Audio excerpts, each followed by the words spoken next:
This is Andrei from BMW blog, and today we're going to do an in-depth review on the iDrive 9. You can find the iDrive 9 on the BMW X3 M50, on the X3 30, on the X1, and on the X2. We're going to start the car. Get a nice animation, and the first thing that you get when you start the vehicle is the option to choose your driver profile. And these driver profiles you can have selected previously: your seat memory, your lighting, whatever radio stations, however you want the cluster to be. It's going to save a bunch of presettings automatically. So when you start the car, when you actually unlock the vehicle, it'll choose your profile. So we were using BMW's profile last. So we're going to show you how to log in real quick. You're going to click on Add a Profile. It's going to generate a QR code. You're going to grab your phone. You're going to log in. You're going to click on the small human on the bottom. You're going to click the gear on the top right. Then you're going to go to scan on the right here. Start scanning. You're going to scan that code. And now it's going to download the profile. So now we're going to do a quick setup on the first time that you log into your driver profile. So we can link the key to the profile. So when you unlock the vehicle with the key, it will download the profile automatically. That's very good if you have multiple drivers. So we're going to click that. And then we're going to go to additional settings. And we're going to set up the data privacy. If you don't set this up, you're going to lose functions in the My BMW app. You can lock the car, unlock the car, start the engine, find the vehicle. If your vehicle is equipped with it, you can have it pull out of a parking spot for you. You can book your service appointment through the app. You can share your digital key through the app. You can make your phone a digital key with the app. And that's it. Personal assistant, also a good thing to set up. So we can say the Hello BMW. I like this a lot because now while driving, I don't have to click any buttons here. I don't have to do anything here. So I can tell it to change a song. I can tell it to change the climate. I could even tell it to change the driving mode. So I can say, hey, BMW, put me in sport mode, and it'll do it. It's really cool. So that's the first time setting up your driver profile to the vehicle. You're going to see that you've got your driver profile picture right here beside the time. And if you click it, that's my little boy, that's my cat. Now you can go to the change profiles and you can see how many profiles you have here. We have about like 6 profiles. So we've got Dre, BMW, Nav, driver 3, driver, and driver 2. So that's 2, 4, 6 profiles there. I think you can add a few more. Before it was kind of limited to 3 or 4, I believe. Now it's a few more. That's pretty cool.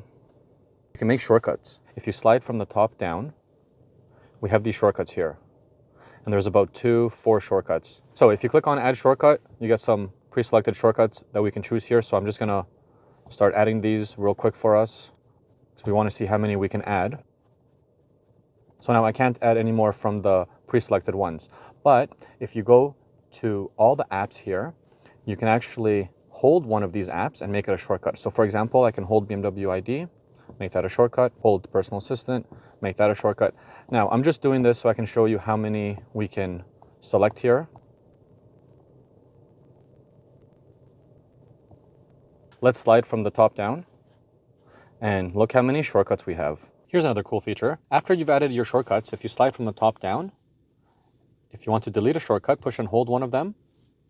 If you deleted the wrong shortcut, just click undo and it'll put it back. We can make an address a shortcut. So I'm just going to go to some previous destinations here. I'm going to make this a shortcut. I'm going to make this one a shortcut. And I really want to have those addresses at the very top here.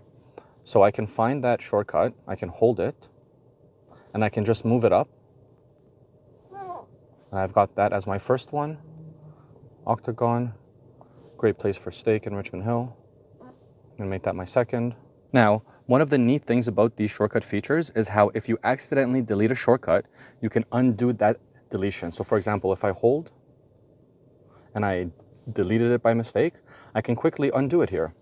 Because if you click one of these, it'll actually perform the action. So if I click on that little music node, it'll unmute the music. If I click it again, it mutes it. If I click on the wireless charging, it takes me to the wireless charging section for the settings.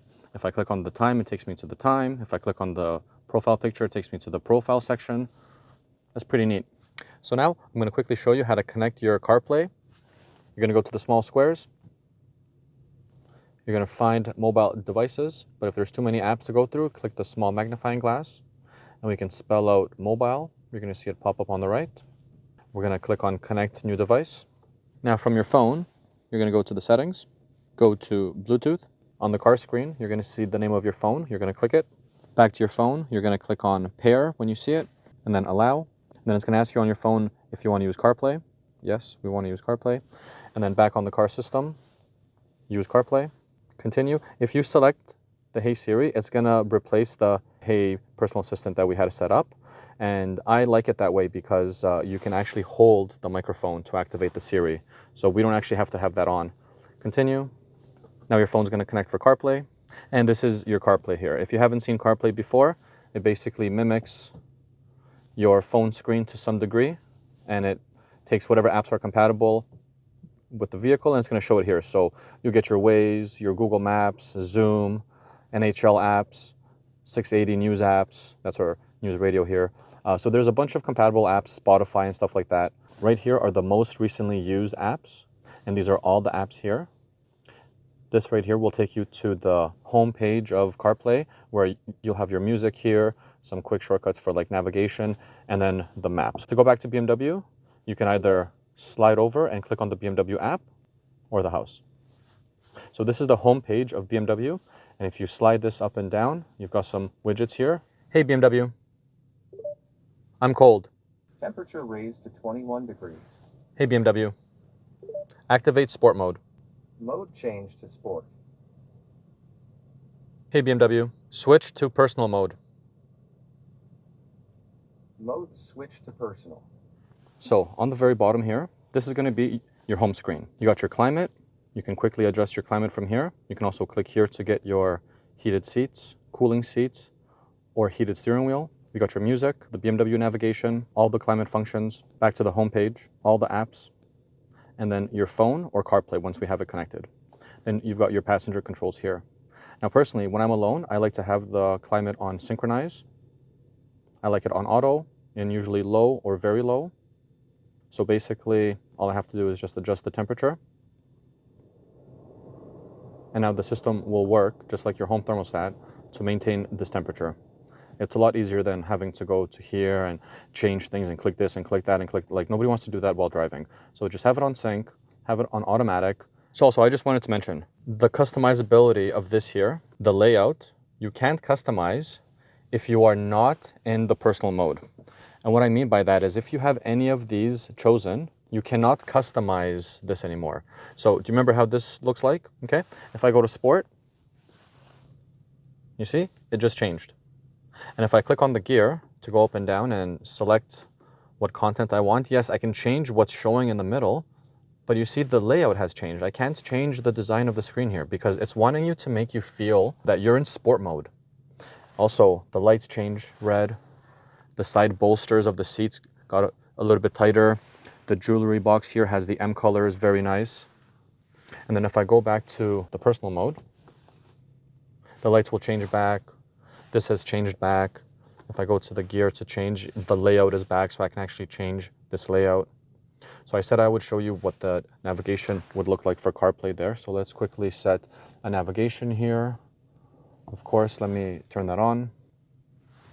All right, so I've got the navigation working here now. So let's just set a quick address, whatever, gas station is fine. So now that I've confirmed the navigation and I've told it to go, look at that. Route to Esso. That is so cool. Siri to report any crashes or hazards you see along the way. Proceed to Palm Gate Boulevard, then turn left. That's awesome. So if I go to the gear, I can change the layout, but the CarPlay map is showing there. That is so cool.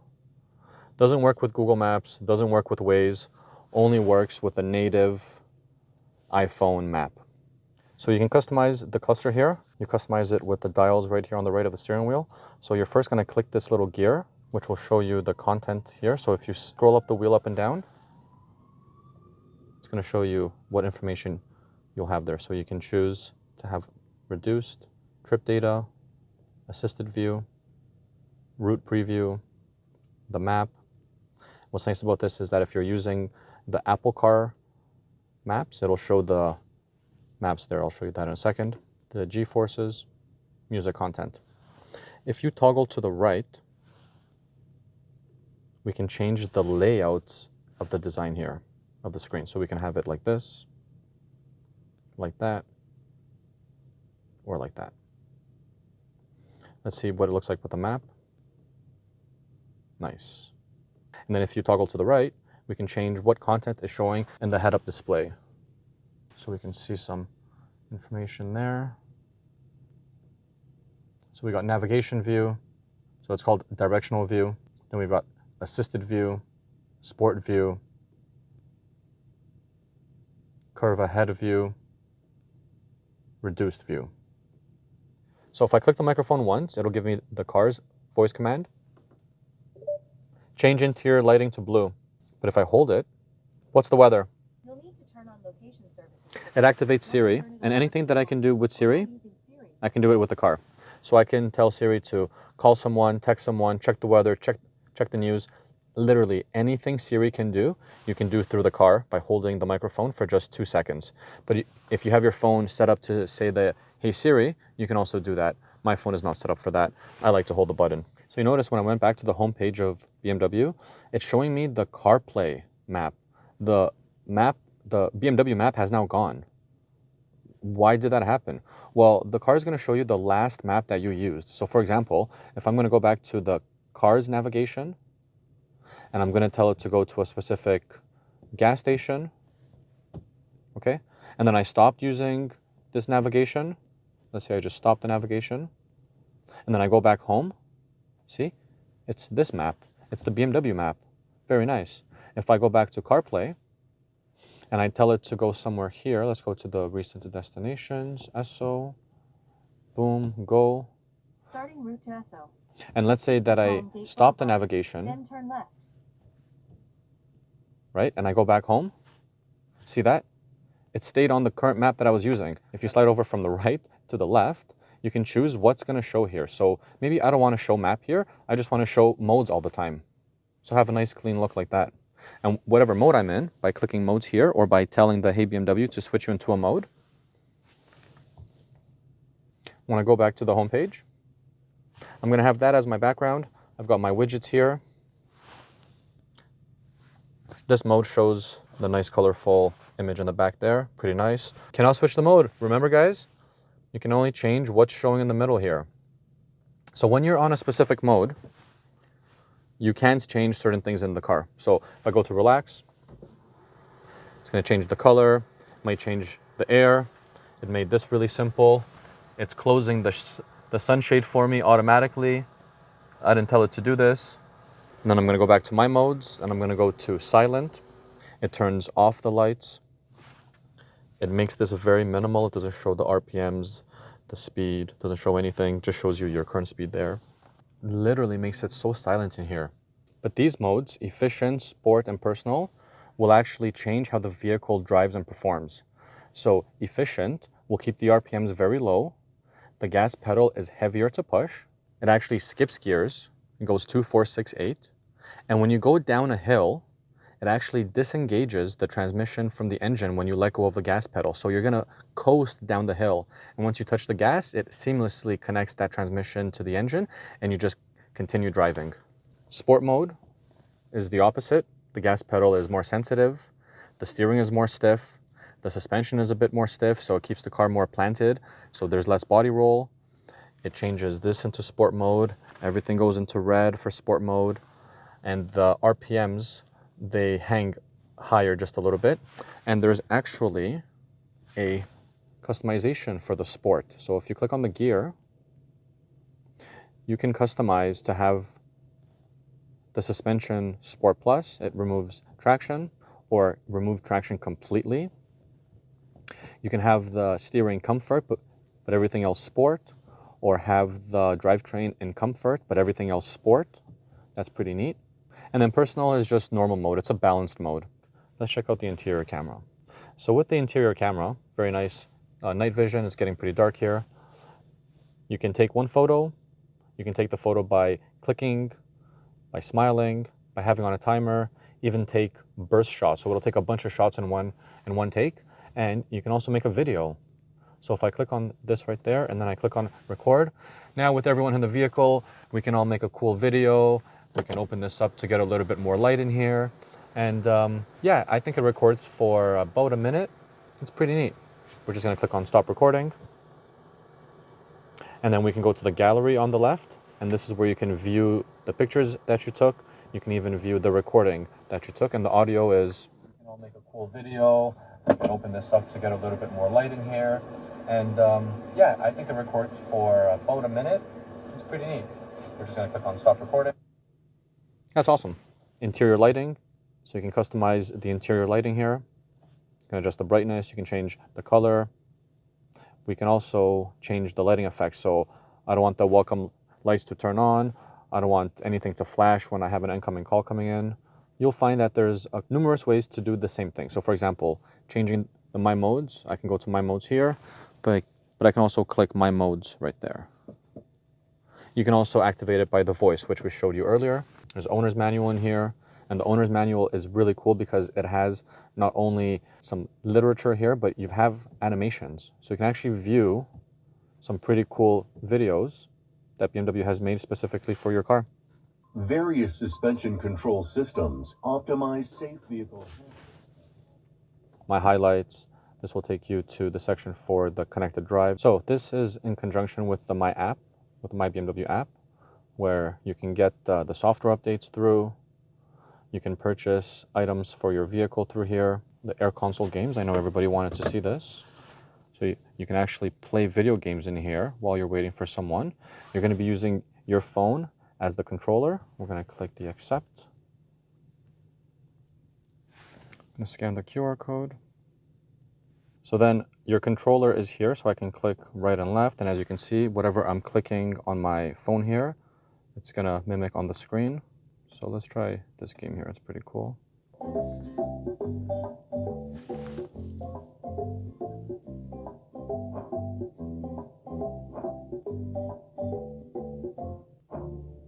Pretty cool. Now let's check out some more features in the iDrive. You can use the 360 camera to record in case of an accident. So I would love to have that as a shortcut, which we already did. So by sliding from the top down, I've got the drive recorder here so I can quickly access it. I can start the recording, I can view my recordings, and I can change the settings of how long it's recording for. So a lot of people want to know how this works, and it's really simple. The camera is technically always recording, but it's only going to save a 20-second clip before and after a trigger point. And what's the trigger, you may ask? The airbag's got to go off. If the airbag was not deployed, the camera did not record. If the alarm was not triggered, the alarm will not record for the theft. So how can you record? Very simple. You see this camera button here? You're going to hold that for 2 seconds. 1, 2, and now it started recording. So if your airbag did not deploy, you had a minor accident, you just saw something on the road, you just wanted to record something, doesn't matter. You simply hold that for 2 seconds. You hold that button for 2 seconds, and then it's going to record. So now it's going to tell me that the recording is in progress, it's finished. I can click to show, but if some time has passed, that message will go away. I can slide from the top down, go to my drive recorder, go to the recordings, and actually watch the recording here. And you can see the front, the back, left, and right. I bet you could probably even use this to record a cool video. I should try that. If you hold it, you can select it. So if you have multiple, you can select and then click on the 3 dots here to export all or delete all. There's also the option to record if there's theft. So if the alarm is being triggered, it's going to record for 20 seconds the outside. If you have the interior camera, it's also going to use the interior camera to record. So you'll get the thief's face as well. Another super cool feature that the vehicle has, with the cameras I should say, is the front camera activation. So if you didn't know, you can click this button to activate the camera. And why would you want to do that? I'll tell you why. I'm going to show up right now. So imagine you get to a point where I can't see around that corner. I can't see if anyone's coming. Well, you're going to click this camera button right there. And then you're going to go to panorama view. And now I can slowly just creep out. So I still can't see from where I'm sitting, but with this camera I can. So I can actually see this car coming in. So you can see both views here. I can't see the car, but with the camera I can. So I'll just wait. And what's nice is that you can make this an activation point. So by clicking activation point here, it's going to make this GPS location the activation point. So now I'm just going to reverse and pull up automatically without clicking any buttons, and I'll show you how the front camera turns on. So now I'm going to quickly demonstrate on how the front camera will turn on automatically with the GPS activation point that we made. We put the car in drive, the camera's not on, no camera's on there. So now the front camera should turn on automatically when I reach this GPS location. Boom, just like that. That's an awesome feature. If you want to customize your activation points, you're going to go to Manage Points, and you can click one of them. You see where they are on the map, so you can see every activation point where it's been activated. Even though it's the same address, it's different places at that address.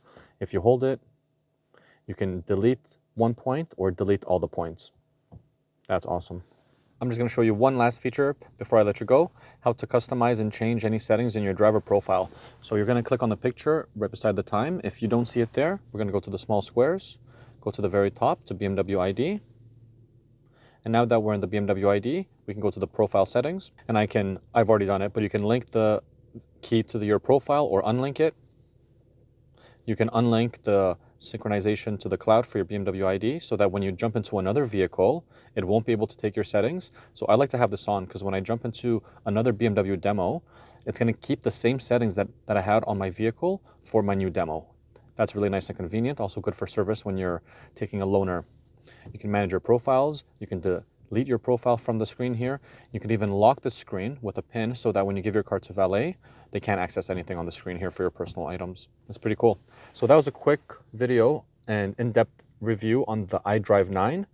If you like this video and you want to see more cool BMW videos, make sure that you like us, you're following us, and you hit that bell notification.